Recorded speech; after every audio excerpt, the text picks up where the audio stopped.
Good evening to all. బేసిక్‌గా good evening అయితే కాదు, బ్యాడ్ ఈవినింగ్ అనే. సారీ టు సే థిస్, ఎలాంటి అప్డేట్ మీ దగ్గరికి నేను పట్టుకొనొస్తానని చెప్పి ఎప్పుడు అనుకోలేదు. మీకు తెలుసు కదా, ఇరాన్ అండ్ ఇజ్రాయెల్ వార్ అయితే అవుతుంది. రేట్స్ అయితే చాలా డిఫరెన్సెస్ అయితే వచ్చాయి due to gas shortage. So, manufacturing కంపెనీలో గ్యాస్ అనేది మేజర్ రోల్ ప్లే చేస్తది. So, Iran and Israel war అవ్వటం వలన మనకి గ్యాస్ షార్టేజ్ అయితే బాగా అయింది. సో, మీకు కూడా తెలుసు. టైల్స్ యొక్క ప్రైజెస్ అయితే మాత్రం మామూలుగా పెంచడం లేదు. చాలా ఘోరంగా అయితే పెంచుతున్నారు.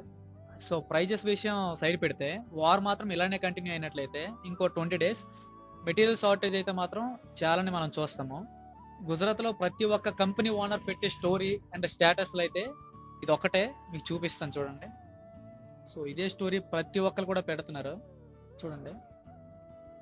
ప్రైజెస్ పెరిగినా సరే మనము అవసరం వచ్చినప్పుడు తప్పనిసరిగా కొనాల్సిందే. ఎంత ప్రైస్ అయినా సరే. బట్ మెటీరియల్ షార్టేజ్ అయితే మాత్రం చాలా ఇబ్బంది పడాల్సొస్తది.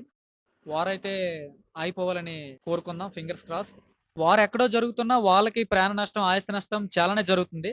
బట్ వాళ్ళతో పాటు మన ఇండియాలో ప్రాణ నష్టం, ఆస్తి నష్టం జరగకపోయినప్పటికీ ఇలాంటి రెగ్యులర్‌గా మనం యూజ్ చేసే ఐటెమ్స్ ఏవైతే ఉంటాయో లైక్ గ్యాస్, పెట్రోలు, సో, ఇలాంటి క్రూడ్ ఆయిల్, రెగ్యులర్‌గా యూజ్ చేసే ఐటెమ్స్ మీద అయితే మనం ప్రైజెస్ అనేది చాలా పెరుగుతాయి.